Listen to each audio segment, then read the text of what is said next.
Bismillahirrahmanirrahim. Sebelumnya, apakah suara saya terdengar? Ya, Eh, sudah terdengar. Baik. Assalamualaikum warahmatullahi wabarakatuh.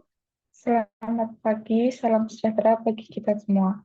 Pertama-tama, marilah kita ucapkan puji syukur atas kehadirat Allah Subhanahu wa Ta'ala yang telah memberikan nikmat sehat serta karunia-Nya kepada kita semua, sehingga pada kesempatan pagi ini kita dapat bertemu kembali di acara Healing by Consulting bersama Dr. Kintoko. Sebelum memulai acara pagi hari ini, alangkah baiknya kita mengucapkan basmalah terlebih dahulu secara bersama-sama. Bismillahirrahmanirrahim.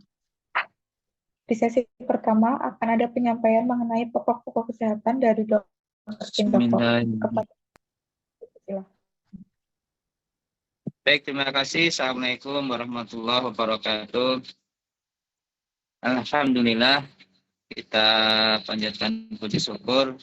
Pagi hari ini semuanya dalam keadaan sehat walafiat, tidak kurang suatu apapun, dan kita juga terus berusaha agar kesehatan senantiasa menyertai di setiap aktivitas keseharian kita. Tentu kesehatan adalah hal yang menjadi bagian dari kualitas hidup yang menjadi parameter indeks pembangunan manusia selain pendidikan dan ekonomi. Oleh karena itu sangat penting kita untuk memperhatikan ya pokok-pokok kesehatan di dalam konsep untuk supaya kita tetap sehat, tambah sehat, terus sehat. Dan tentu yang paling penting adalah bugar, yang kesehatan tidak hanya dalam aspek fisik, tapi juga aspek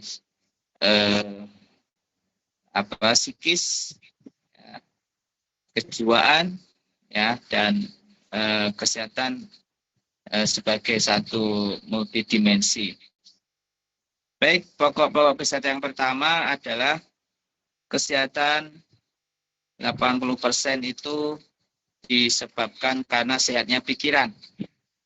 Sehingga kalau kita mengalami gangguan berkaitan dengan kondisi pikiran, sebaiknya lakukan upaya-upaya untuk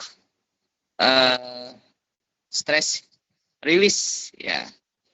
Kita lepaskan stres dengan berbagai aktivitas seperti rekreasi, relaksasi, dan lain sebagainya. Termasuk bisa menggunakan beberapa jenis herbal yang campurannya adalah kisaat, pala, dan juga akar atau akar manis, ya, licorice, ya, licorice, akar manis, ya. Nah, itu adalah prinsip yang pertama. Yang kedua, 90% penyakit itu disebabkan karena buruknya saluran pencernaan kita. Ini juga menjadi perkara penting kaitan untuk menjaga kesehatan, yaitu dengan menyehatkan saluran pencernaan kita.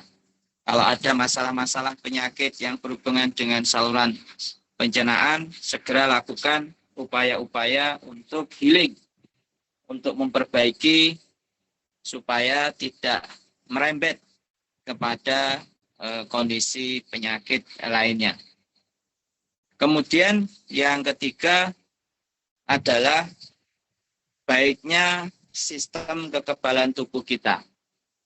Jadi kalau pertama adalah sehatnya pikiran kita, dan 80% penyakit itu berasal dari pikiran. Kemudian yang kedua, sehatnya saluran pencernaan kita, di mana 90% penyakit itu berasal dari buruknya saluran pencernaan kita. Lalu yang ketiga adalah gangguan pada sistem kekebalan tubuh kita atau imunitas. Maka 3 perkara ini menjadi pokok dari prinsip-prinsip kesehatan, yaitu pikiran, pencernaan, dan daya tahan tubuh kita.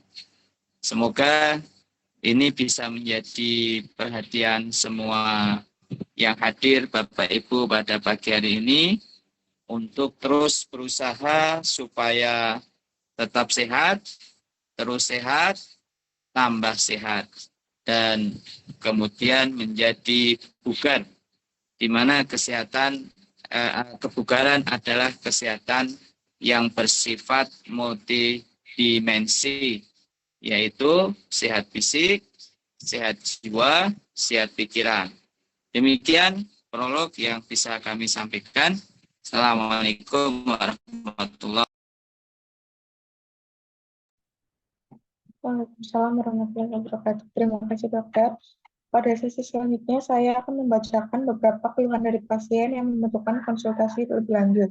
Nanti di pertengahan atau menjelang akhir sesi kami akan memberikan kesempatan kepada para peserta yang ingin berkonsultasi atau mengajukan pertanyaan.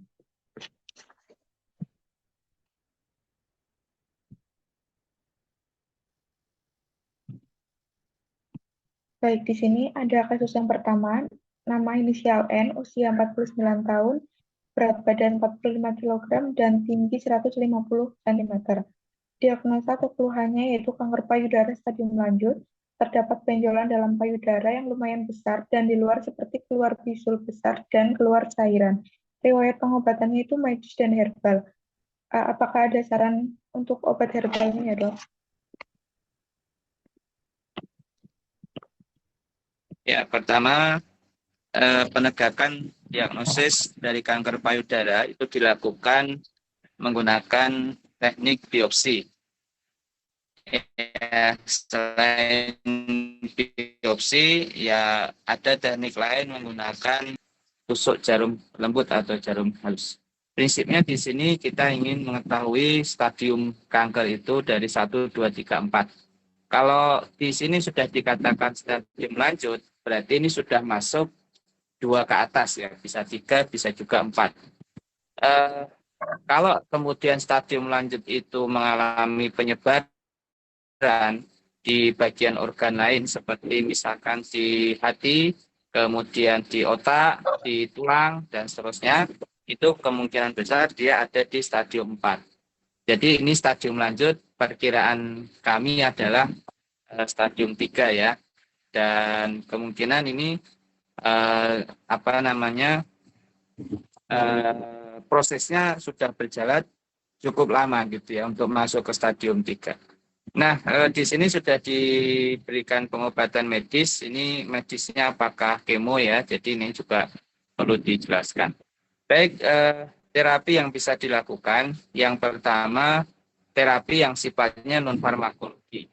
Jadi, kanker termasuk penyakit yang cross-talking dengan stres itu juga berkaitan erat. Artinya, penderita kanker atau penyintas kanker payudara sepatutnya senantiasa untuk mengatur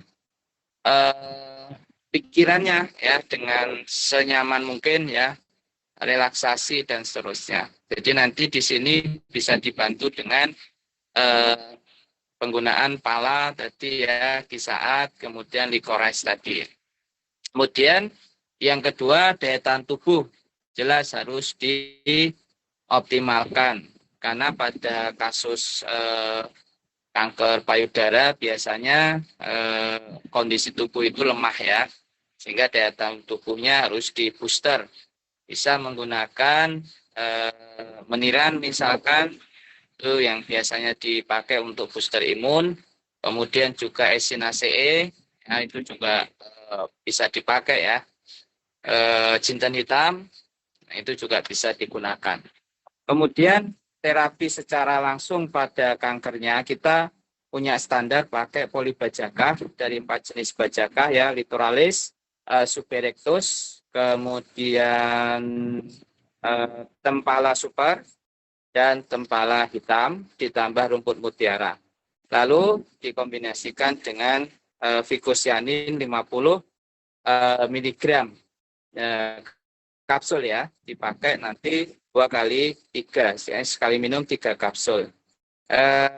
Kemudian saran ya, jangan mengkonsumsi makanan-makanan yang dibakar, ya kebakaran, digoreng, ya kegorengan, kemudian diasap, ya, serta makan makanan yang diawetkan. Nah, ini adalah untuk sementara kita cegah dulu. Lalu saran untuk minuman hariannya ataupun asupan harian itu harus tinggi serat. Dan itu bisa dipakai dari jenis seperti brokoli, ya, kemudian bisa menggunakan juga nanti jus, yaitu ya, bisa jus brokoli, nanas, kemudian kale, ya, kale juga bagus itu, handewi, dan seterusnya ya. Kemudian minuman itu bisa menggunakan nanti kombinasi, misalkan kita pakai dari jenis itu apa namanya infus, ya, infus water, ya, infus water untuk membooster imun, ya, dari jenis beberapa tanaman yang bisa kita buat diperam semalam. Itu Mbak Utami. Oke, terima kasih dokter.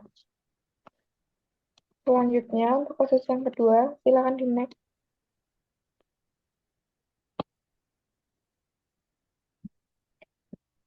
Yang kedua itu dengan nama inisial I, usia 65 tahun, dengan berat badan 68 kg dan tinggi badan 154 cm. Diagnosa atau keluhannya yaitu tensinya tinggi, 170/90. Tensinya sudah turun, dok, tapi kolesterolnya naik menjadi 150. Tapi kolesterolnya naik, begitu. Apakah ada saran herbalnya?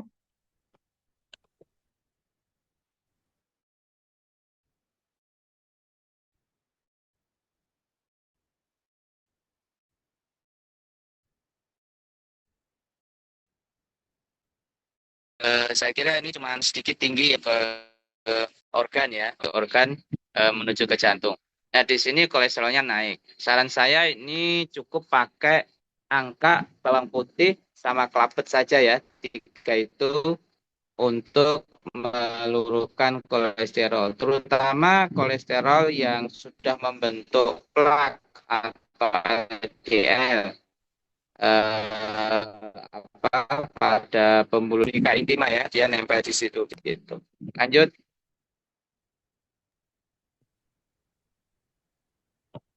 Case yang ketiga, dengan inisial ASRP, usia 25 tahun, berat badan 40 kg dan tinggi 156. Keluhannya itu ada ovum kecil, sakit perut pada bagian samping. Solusi herbalnya Coba apa ya, ini dok? dihitung indeks massa tubuhnya dulu, Mbak Utami. Ya, 1,56 kali 1,56, coba dihitungkan, Mbak. bentar, dok. 1,56 kali 1,56. 2,4336, dok. 2,4. Oke, 40 dibagi 2,4. Dibagi 40 dibagi 2,4. 16,67. 16,67. 67. Ini termasuknya kurus, ya. Jadi minimal itu 17, tapi dia di bawah gitu, ya. Maksud saya kalau ovum kecil ada kemungkinan memang ada masalah berkaitan dengan obesitas, ya. Tapi ini tadi kita hitung yang bersangkutan justru eh, kecil, ya, kurang gitu. Jadi memang ini harus di booster dengan high protein, ya. Dan protein yang terbaik itu adalah protein yang dilakukan fermentasi, ya. Jadi maksud saya bukan fermentasi, protein yang dihidrolisis secara enzimatis, ya. Jadi nanti itu adalah komponen yang disebut dengan peptida bioaktif. Saran saya untuk meningkatkan peningkatan ovum nanti diberikan kapsul yang isinya adalah kolagen, ya, albumin, kemudian temu ireng,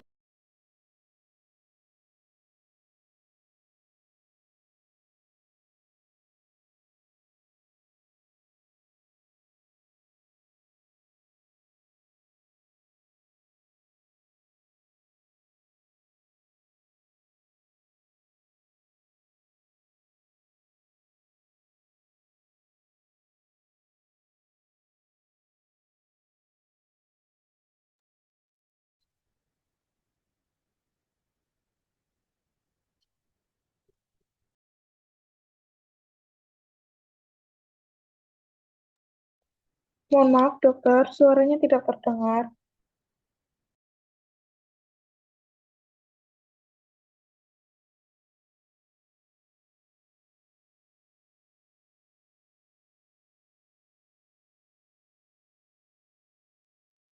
Aman, Pak, di sini.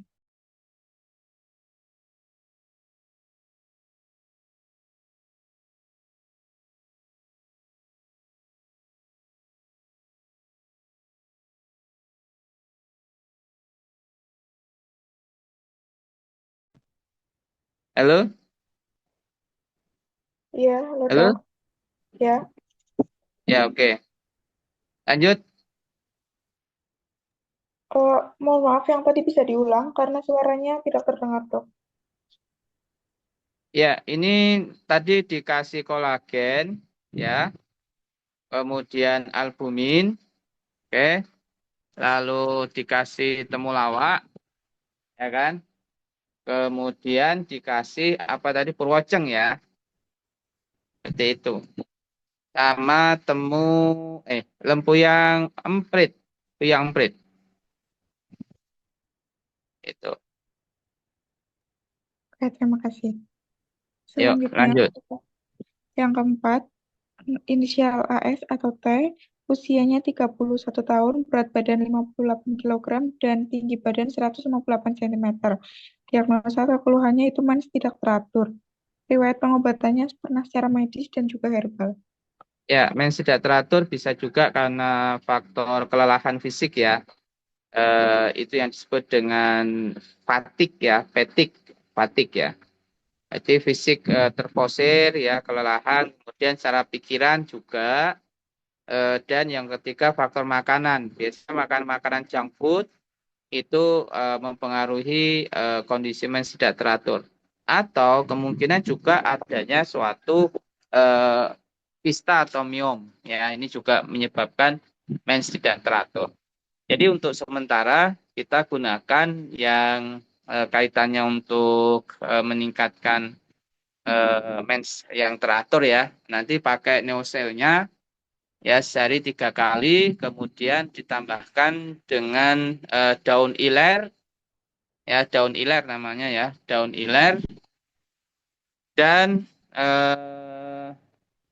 satu lagi itu boroko merah, ya, boroko merah, ya, boroko merah. Itu untuk yang mens tidak teratur. Lanjut. Case kelima, inisial I, usia tidak diketahui, berat badan tidak diketahui, diagnosa penyakitnya liver gangguan lambung, yaitu liver panas mengganggu limpa lambung dan menguras ginjal. Keluhannya itu kalau makan pedas sakit, makan kurma perutnya panas, kemudian pusing, kepala berat, mengantuk, dan badan lemas ketika asam lambungnya naik, serta tensinya tinggi, berat badannya susah naik, BAB-nya tidak lancar dan keras, mudah masuk angin dan tidak kuat dingin. Ya, baik. Ini kondisi mengalami defisiensi berkaitan dengan imun juga, ya. Dia mengalami masalah, ya, gangguan imun. Ini dibagi menjadi dua. Yang pertama terkait dengan peningkatan daya tahan tubuh nanti menggunakan kapulaga, ya. kemudian jinten hitam, ya, lalu albumin. Jadi ini kalau produknya yang sudah ada itu albumina, tapi ini nanti bisa dibuatkan sendiri, ditambahkan kapulaga itu. Ini untuk yang pertama. Yang kedua, nanti menggunakan ada untuk meningkatkan daya tahan tubuh, meningkatkan nafsu makan ya, kayak tadi bisa digunakan eh, apa tadi temulawak, kemudian ada temu ireng sama lempuyang emprit ya. Karena ini ada masalah BAB tidak lancar ya, nanti tambahkan sena sama eh, ini apa namanya kelembak ya. Cuman sena dan kelembak itu hanya dipakai ketika BAB-nya tidak lancar. Kalau sudah lancar itu dihentikan gitu ya. Seperti itu. Oh ya, untuk sakit perut, asam nanti dikasih tepung pisang klutuk. Jadi ini ada 2 kapsul nanti pemakaiannya. Ya, Itu. terima kasih dokter. Lanjut. Selanjutnya, inisial AF, usia 51 tahun, berat badan dan tinggi badan tidak diketahui. Keluhannya atau diagnosa penyakitnya itu HbA1c-nya tinggi, 12,6%, kolesterol totalnya 237 atau dikatakan tinggi, kolesterol LDL-nya 174,3, kolesterol HDL 33,6, trigliseridanya 169,7. Ada verbal Ya, sarannya nggak, Dok? baik. Yang jelas ini seluruh makanan yang high kolesterol harus di stop dulu ya. Makan-makan yang tinggi kolesterol ya, seperti seafood ya, itu tinggi kolesterol, itu di jeroan gitu ya. Itu jangan makan dulu. Kalau yang saya sarankan itu dari daging merah ya, itu masih boleh. Telur putih masih boleh. Kemudian apa itu? Eh, Satu lagi itu daging merah, telur putih, ikan yang tidak digoreng tapi ya, tapi dipepes, buat sup. Nah, itu boleh itu ya. Nah, nanti herbanya ini karena ada BA1C-nya nanti ditambahkan ini apa namanya lidah buaya ya, lidah buaya, kemudian angka tadi, bawang putih, kemudian apa tadi kelabet ya, pakai kelabet. Lalu nanti mengkonsumsi 1 sendok sacha inci oil ya, dikonsumsi diminum ini untuk meningkatkan HDL-nya itu. Karena di sini HDL-nya rendah ya, jadi ini harus dinaikkan ya dengan asupan sacha inci oil 1 kali minum 1 sendok sehari 3 kali. Karena ini bulan puasa berarti nanti pagi saat berbuka itu dan menjelang tidur. Begitu, Mbak. Baik, terima kasih, Dok. Selanjutnya, inisial J, usia 57 tahun, diagnosa atau keluhannya itu lipom sekujur tubuh, sakit di bagian betis sebelah kiri.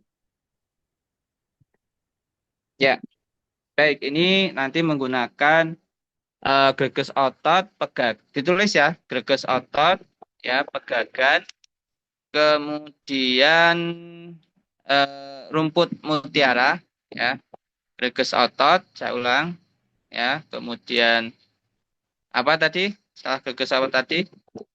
Pegagan, Pegagan, ya, pegagan, rumput mutiara. kemudian rumput mutiara, ya, kencur cabai Jawa, itu dibuat TGS aja ini, biar dosisnya bisa besar ya. Terapi gula semut, itu. Lanjut.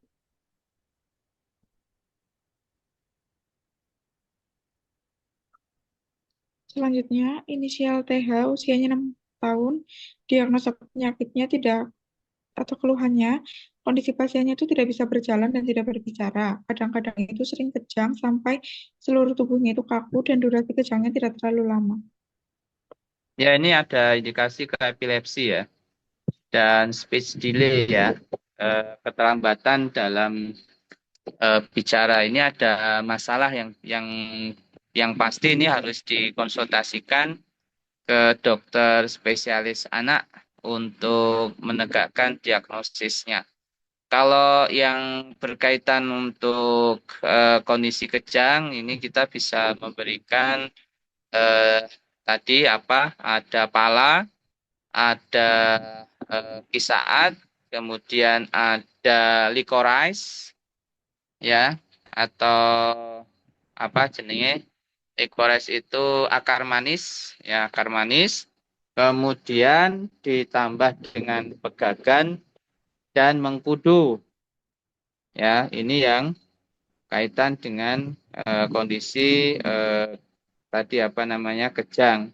Adapun yang speech delay ini silakan nanti dikonsultasikan terapi wicara ya namanya, terapi wicara untuk merangsang bagaimana kemampuan eh, apa namanya untuk berbicaranya itu bisa membaik gitu ya dengan terapi wicara. Biasanya ini nanti direkomendasikan oleh dokter spesialis anak. Jadi saran saya nanti bisa ke poliklinik spesialis anak. Lanjut. Oke, studi case yang terakhir, inisial SKY, usia 49 tahun, keluhannya itu batuk. Durasi batuknya itu kadang cukup lama jika kambuh dan memiliki riwayat asma. Jika sedang batuk dan asma bersamaan, nafasnya itu pendek dan berbunyi, serta tubuhnya itu terasa lemas. Ya, ini bisa juga nanti kalau lakukan pemeriksaan ada kemungkinan juga karena bengkak ya jantungnya. Kalau secara faktor usia sih kebanyakan juga terjadi pada kondisi kardiomiopati ya. Jadi jantungnya itu bengkak, tapi itu perlu dipastikan dulu. Baik, untuk ramuannya nanti menggunakan kustul hindi ya, kemudian daun ceker ayam ya, kustul hindi, daun ceker ayam, kemudian menggunakan patikan kebo ya, patikan kebo, lalu karena ini ada kemungkinan juga apa berbunyi itu ya, itu ada kemungkinan bronkitis ya. Jadi kita kasih sambil lotok. Nanti bisa dibuat TGS supaya dosisnya bisa lebih besar ya. Ditambah dengan menggunakan timi. Ya, udah ya Mbak, dicatat ya tadi ya. Oke, sudah dicatat, Dok. Oke. Ya, baik. Dipersilakan Bapak Ibu yang akan secara langsung untuk bertanya. Dipersilakan.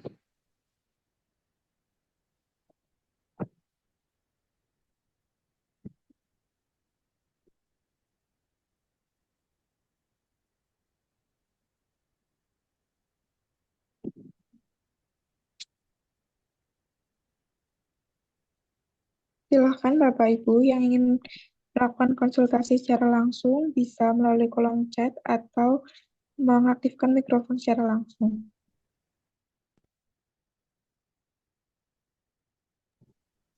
Assalamualaikum.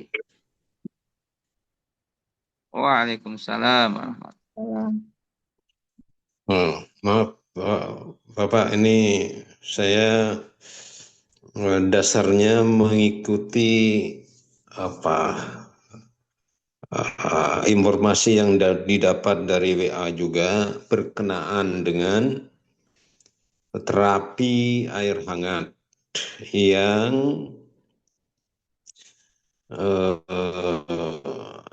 dilakukan setiap hari setelah bangun tidur sebanyak 2 gelas, lalu tidak makan selama kurang lebih 45 menit. Begitu seterusnya dilakukan. Namun belakangan saya juga mendapat informasi bahwa ada yang nanas yang direndam pakai infus water itu, lalu semalaman direndam, lalu pagi juga diminum. Sementara air panas itu juga diminum pagi hari sebelum makan. Nah, di sisi lain saya juga harus minum obat dari dokter yang satu hari, pagi hari satu, malam hari satu. Nah, ada 3 unsur di sini, air panas atau hangat, sama infus water, sama obat dokter ini. Nah, mana yang harus saya dahulukan berkenaan dengan ini, khususnya pada saat puasa ini, di mana saya harus paling tidak selesai, kalau yang air panasnya pasti 1 jam atau 45 menit sebelum akhir sahur itu ya, sebelum sahur. Jadi saya sudah minum lalu sahur. Nah, kaitkan dengan push water mana yang lebih dahulu, dan obat itu juga yang harus saya minum. Begitu dokter. Terima kasih Ustadz. Assalamualaikum. Salam. Secara prinsip ya, posologi itu ilmu tentang cara pemakaian dan frekuensi takaran ya. Pada penggunaan campuran herbal atau kita sebut sebagai poliherbal ya, itu lebih baik memang didahulukan atas makanan ya. Jadi kita secara umum adalah sebelum makan gitu ya, secara cara penggunaannya. Kenapa begitu ya? Karena supaya bahan-bahan aktif yang ada di dalam campuran dari tanaman tersebut itu tidak terganggu ya penyerapan atau absorpsinya. Dikecualikan pada kondisi tertentu di mana yang bersangkutan punya masalah seperti mah gitu ya, kemudian begah misalnya seperti itu, kalau mengkonsumsi sesuatu menyebabkan kemudian rasa tidak enak, berarti pada kondisi ini dipersilakan untuk mengkonsumsi makanan terlebih dahulu, terutama yang berbasis lunak ya, lunak atau lembut gitu. Kemudian diberi jeda beberapa menit ya, kemudian baru mengkonsumsi obat herbalnya. Itu secara umum dalam pemakaian. Kemudian takaran itu disesuaikan dengan keluhan ya. Kalau penyakitnya berat ya bisa dikasih takaran 3 kali, sekali minum bisa sampai 3 kapsul. Berarti sehari itu dia bisa mengkonsumsi kurang lebih 9 kapsul gitu. Di mana kapsul itu sendiri per bobotnya itu kisaran 50 sampai 600 mg. Tinggal nanti apakah akan menggunakan yang ekstra kasar, ekstra pekat, atau fraksi. Nah, itu sangat tergantung dari setiap penyakit. Saya kira demikian. Baik, ini di kolom chat ada pertanyaan dari Saudari Sarah. Pasiennya itu berusia 58 tahun dengan keluhan asam lambung atau dadanya nyeri. Kemudian lemas, muntah, lidahnya pahit, dan kehilangan nafsu makan. Saran herbalnya apa, Dok? Ya, ini lagi-lagi asam lambung, dada nyeri gitu ya. Ini ada indikasi ke GERD ya biasanya ya. Terus muntah, lidah pahit. Biasanya juga ada yang bau ya di mulut itu karena ada masalah isi lambung itu naik ke atas gitu ya. Jadi yang pertama untuk meningkatkan nafsu makan tadi kita kasih temulawak ya. Cuman temulawak itu sendiri harus hati-hati, jangan menggunakan yang basah ya, tapi sebaiknya pakai yang sudah kering ya. Karena nanti dampaknya kalau yang basah itu akan merangsang muntah itu. atau merangsang terjadinya pengeluaran dari asam lambung itu sendiri. Jadi sebaiknya ini pakai eh, ini TGS ya, terapi gula semut ya, atau menggunakan bubuknya ya, itu juga bisa. Jadi nanti ada itu, kemudian ada jahe merah ya. Jahe merah ini bagus untuk supaya tidak muntah itu ya, untuk mengurangi muntah. Kemudian nanti dikasih tepung pisang batu, lalu dikasih lagi pegagan masuk di sini juga ya. Kemudian yang terakhir karena ini tadi ada lemah gitu ya, kita kasih kapulaga. Itu ya Mbak Sarah. Lanjut. Oke, selanjutnya itu ada pertanyaan dari saudari Juraida. Herbal untuk batu empedu itu bagaimana ya dok? Apakah ada pantangan makanannya? Ya, batu empedu tentu pantangannya adalah kolesterol ya. Kolesterol, kemudian eh, temulawak, kunyit itu tidak boleh ya. Justru kalau pada batu empedu itu kontraindikasi. Kemudian bahan-bahan yang mengandung kalsium yang tinggi seperti susu high kalsium itu tidak boleh ya. Nah, kemudian eh, Oh, ini cuma pertanyaan pantangannya ya. Ya udah, pantangan saja seperti itu. Lanjut, Ada pertanyaan untuk herbalnya juga dok. mana ilmunya? Nggak ada itu. Kalau untuk batu-batu gimana? Adakah pantangan? Ini cuman pantangan itu tadi. Oh, enggak, maaf. Pertanyaan selanjutnya dari pasien Indriari. Mohon konsultasi dokter untuk kista di bagian tulang akar gigi jika minum es itu terasa nyeri. Tidak berani operasi, mohon herbal yang sesuai apa saja. Ya, untuk kista ya secara umum satu kondisi di mana eh, jaringan di dalamnya itu ada kantung ya berisi air biasanya.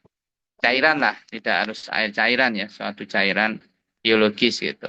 Nanti ini pakai TBR dulu ya, Taxus bajakah Ciswiteng ya, atau Suberectus tadi, kemudian rumput mutiara ya, nanti dikombinasi dengan neoselnya ya, dengan neoselnya untuk kasus pada kista.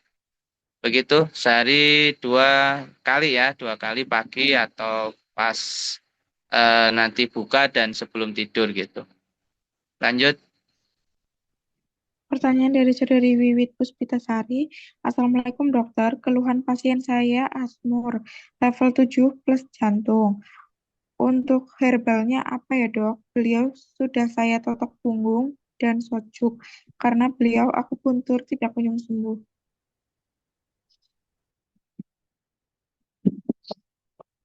Ya, eh, ada jantung ini yang mana kan kita perlu kejelasan, misalkan apakah bengkak jantungnya, apakah sumbatan, ataukah ritmenya dan seterusnya gitu ya. Tapi secara umum dulu lah, di sini ada asam urat ya. Pertama menggunakan sidaguri, kemudian menggunakan kumis kucing, kemudian juga kita gunakan akar kucing ya, akar kucing, maaf bukan akar kucing, sorry, akar anting-anting. Kalau akar kucing itu untuk stroke ya, jadi jangan keliru ya, ada akar kucing sama akar anting-anting. Kemudian diberikan rumput mutiara, pegagan ya, dan angka tadi. Ini kaitan yang untuk jantung tadi ya. Itu terapinya yang untuk herbalnya. Lanjut. Oke, pertanyaan yang sama dengan sebelumnya dari Ibu Isnawati. Untuk menurunkan kolesterol tadi apa nih dok? Selain angka, bawang Labet tadi putih. sudah saya jawab tadi. Oke. Pertanyaan selanjutnya, Assalamualaikum. Antara infus water nanas, minum air hangat, dan obat dokter, mana yang didahulukan urutannya? Sudah lah nih, barusan tadi. Tadi yang online tadi, yang langsung tadi, sudah saya jawab. Sudah, pertanyaan selanjutnya. Izin bertanya dokter, yang dirasakan di wajah terkadang tidak nyaman, seperti agak tebal, kadang seperti kesemutan, kadang juga lemas. Sering timbul gatal seperti galigata. Sekarang minum atorvastatin kalsium, HDL 204, Atorvastatin. oke, HDL 204, LDL 130. Mohon penjelasan dan herbalnya. Ya, ini nanti asumsi sementara ya. Ini adalah mengalami kemungkinan ya. Ini ada yang kolesterolnya, total kolesterolnya tidak ada ya datanya. Tapi minum atorvastatin ini berarti ada kecenderungan ke kolesterol ya. Jadi ini kita kasih nanti kombinasi dari ini TGS saja ya, terapi gula semut ya. Nanti dari komponen kelor ya, kita pakai kelor. Kemudian kelabet tadi ya. Kemudian ini yang kaitan dengan lemas itu kita kasih lada hitam sama kapulaga ya. Ini ada 4 komponen tadi. Itu Mbak Tami. Ya, terima kasih. Pertanyaan selanjutnya dari Saudari Erni. Assalamualaikum dokter, ada ibu usia 48 tahun dengan keluhan pembengkakan jantung, tensinya tinggi dan lambung. Ada pembatasan minum air hanya 25 cc saja. Terapi herbalnya apa ya dokter? Dan herbal nafsu makan yang untuk ibu hamil. Ini maksudnya ada 2 pasien atau 1 ya? Atau ini pasiennya sedang hamil gitu ya? Kayaknya begitu ya. Ada ibu usia 48. Cuman kok masih Sepertinya hamil ya 48 ya? 2 pertanyaan. Kalau 2 pertanyaan ini mestinya yang ibu hamil itu usia berapa gitu ya. Jadi kita jadi tahu ya. Tidak digabung seperti ini nanti salah persepsi kita. Jadi yang pertama pada ibu usia 48 ya ini ada keluhan jantung bengkak ya. Ini biasanya kalau bengkak kita pakainya adalah rupuk mutiara, kemudian kunyit ya. Adapun tensi kita sudah ada yang apa itu no tens ya, yang no tens itu adalah untuk tensi. Lalu pembatasan air berarti ini harus dikasih kapsul saja ya, tidak TGS ya, tidak terapi gula semut. Ini ada hanya 25 cc ya. Kemudian apa tadi sudah saya kasih apa bengkak tadi, angka tadi sudah ya Mbak Utami ya. Kalau tadi untuk yang pembengkakan jantung, baru rumput mutiara, kunyit. Itu saja dok. Tambah angka tadi. Oke. Tambah angka ya, tambah angka kemudian nanti notens. Jadi ini 2 kapsul itu. Sekali minumnya dua kapsul, jadi sekali minum 4 karena itu ada 2 jenis kapsul gitu.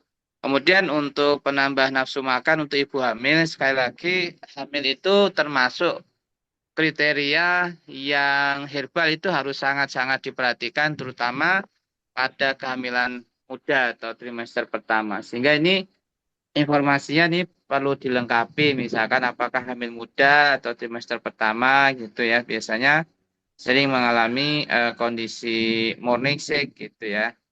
Jadi kalau saya sarankan untuk kehamilan pertama itu memang kita harus sangat hati-hati ya. Tidak boleh mengkonsumsi herbal-herbal yang sifatnya dari tanaman-tanaman yang bukan dari kelompok tanaman pangan ya atau sumber pangan seperti crops ya, tanaman biji-bijian itu tanaman pangan ya. Lalu hortikultura itu juga tanaman pangan gitu. Jadi yang kehamilan itu pertama harus hati-hati. Jadi menurut saya untuk menambah nafsu makan pada ibu hamil yang ini sekali lagi kita belum tahu ini kehamilan yang keberapa gitu. Tapi kalau misalnya kehamilan yang trimester pertama jelas tidak boleh menggunakan kunyit ya. Temulawak itu akan merangsang apa namanya abortus ya. Bisa terjadi keguguran gitu. Jadi ini kita pending dulu yang ini karena belum jelas informasinya. Seperti itu. Baik, dokter, untuk yang mengenai ibu hamil tadi, di bawah dijelaskan bahwa usianya itu 28 tahun trimester kedua. Oh, trimester kedua. Oh, nah, udah terlampaui ya kalau trimester kedua itu penambahan nafsu makannya nanti menggunakan pertama untuk menambah nutrisi janin sendiri ya. Kita bisa menggunakan itu apa? Kelor ya. Kita pakai kelor, kemudian kita kasih temu ireng tadi ya. Temu ireng itu untuk merangsang nafsu makan. Kemudian juga kita bisa memberikan lempu yang emprit tadi. Jadi kita tetap tidak menggunakan yang kunyit atau temulawak itu. Itu untuk yang menambah nafsu makan. Lanjut. Baik, pertanyaan selanjutnya dari Saudari Setio. Tepung pisang batu buat sakit perut itu dari pisang mentah atau pisang yang masak ya dok? Kulit Setengah pisangnya matang, setengah mengkal istilahnya. Pertanyaan selanjutnya dari Ibu Wiwit. Untuk kaki santengan herbalnya apa ya dok selain terapi fisik? Cantengan itu anu ya, apa kebas gitu ya, kayak kebas kaku gitu. Itu nanti sebetulnya harus ada pemeriksaan, misalkan apakah yang bersangkutan kadar asam uratnya atau kolesterolnya atau gulanya tinggi gitu ya. Karena ini untuk interpretasi data klinisnya diperlukan gitu. Secara umum ya, sebelum ada pemeriksaan itu silakan dikonsumsi dari pala, greges otot ya, kemudian kelor itu dulu diminumkan dulu. Bisa pakai terapi gula semut itu TGS seperti itu.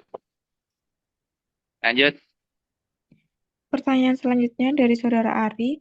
Mohon izin bertanya dok mengenai herbal untuk yang sudah cuci darah dan sudah dalam kondisi stroke iskemik pria usia 35 tahun. Mohon saran, pantangan, dan anjurannya. Ya, untuk cuci darah kita sudah punya satu produk ya, yaitu dari kombinasi kebiol dan biji labu kuning ya. Nanti dikombinasi dengan menggunakan saca inci tadi. Kemudian yang untuk iskemik itu nanti kapsul saja. Menggunakan tadi sudah saya sampaikan di awal ada angka, ada bawang putih, ya. Terus di sini ditambah spirulina, ya, untuk kondisi stroke iskemik, ditambah pegagan. Jadi 4 ya, seperti itu. Untuk saran pantangan ya jelas ya, di sini tidak atau asupan air ya harus dibatasi. Lalu asupan protein ya juga harus dibatasi. Karena pada kondisi orang yang sudah cuci darah itu beban kerja ginjal itu kalau ada air dan protein tinggi itu menjadi lebih berat dan itu bisa progresif ya, bisa mempercepat kondisi kerusakan.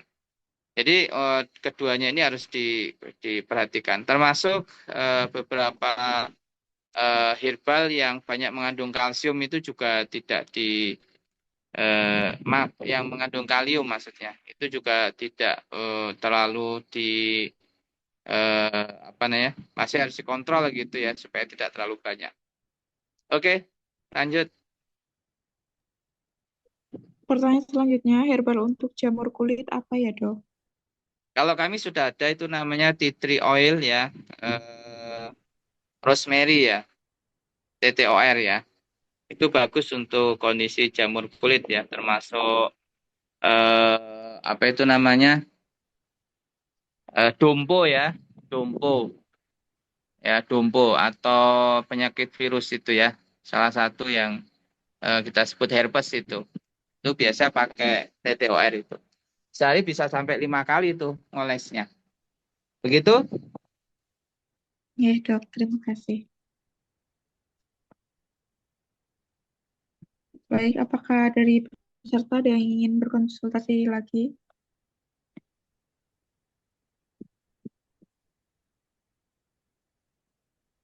Ya, kalau tidak ada kita tutup dengan berdoa. Di sini ada, saya lihat tadi ada Mas Fahri. Bisa monitor Mas Fahri? Bisa, Bi, bisa. Oke. Monggo Mas, ditutup dengan berdoa Mas Fahri.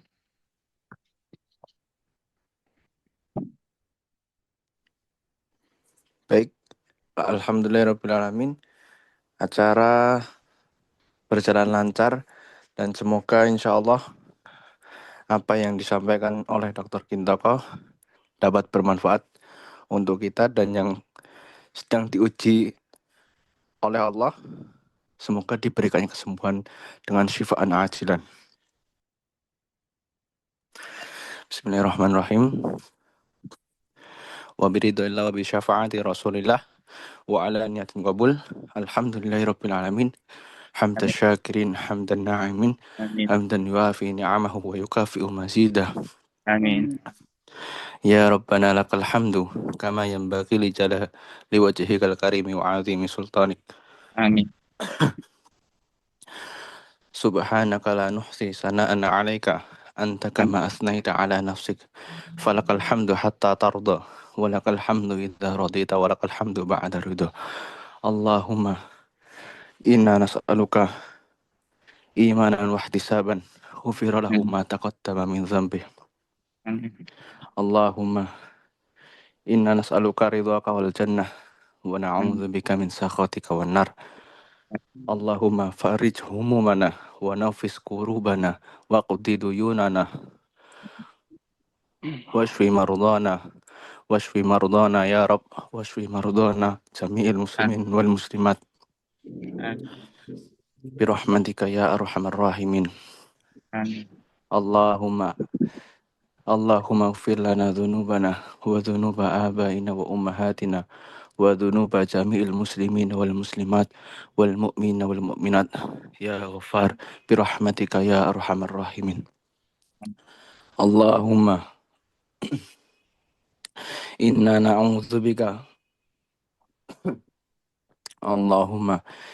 na'udzubika biridhaka min sakhatik wa bimu'afatika min 'uqubatik wa bika minka la nuhsi sana'an 'alaika anta kama asnaita 'ala nafsik. Ya Rabbana lakal hamdu kama yanbaghi li jalali wajhikal karimi wa 'azimi sultanik. Rabbana atina fid dunya hasanah wa fil akhirati hasanah wa qina adzabannar. Ya Allah ya Rabbana, di pagi yang insya Allah Engkau berkahi ini, hamba mohon kepadamu kesembuhan atas penyakit-penyakit yang sedang Engkau uji ya Allah. Semoga Engkau memberikan ketabahan, kesabaran kepada kami yang sedang Engkau uji ya Allah. Engkaulah sebaik-baik penyembuh. Engkaulah sebaik-baik tempat tujuan kami ya Allah. Ya Maulana birahmatika ya arhamar rahimin. Wa sallallahu ala sayyidina Muhammadin wa ala alihi wa sahbihi wa baraka wa salam bifadli subhana rabbika rabbil izzati amma yasifun wa salamun alal mursalin walhamdulillahi rabbil alamin bisiril fatihah. A'udzubillahi minasyaitonir rajim. Alhamdulillah. Ya, oke, demikian Bapak Ibu agenda kita Healing by Consulting. Semoga yang kami sampaikan dengan izin Allah menjadi wasilah untuk kesembuhan Bapak Ibu yang sedang ikhtiar untuk mencari sebaik-baik pengobatan sebagaimana janji Allah, likulli da'in dawaun, setiap penyakit ada obatnya. Akhirul kalam, wassalamualaikum warahmatullahi wabarakatuh. Monggo Mbak Tami untuk ditutup. Waalaikumsalam warahmatullahi wabarakatuh. Baik, saya ucapkan terima kasih kepada Dokter Gintoko yang telah membagikan ilmu dan resep herbalnya. Saya juga mengucapkan terima kasih atas antusiasme dari para peserta. Saya sebagai pembawa acara mohon undur diri dan mohon maaf apabila terdapat kesalahan. Sampai bertemu di pertemuan selanjutnya. Wassalamualaikum warahmatullahi wabarakatuh.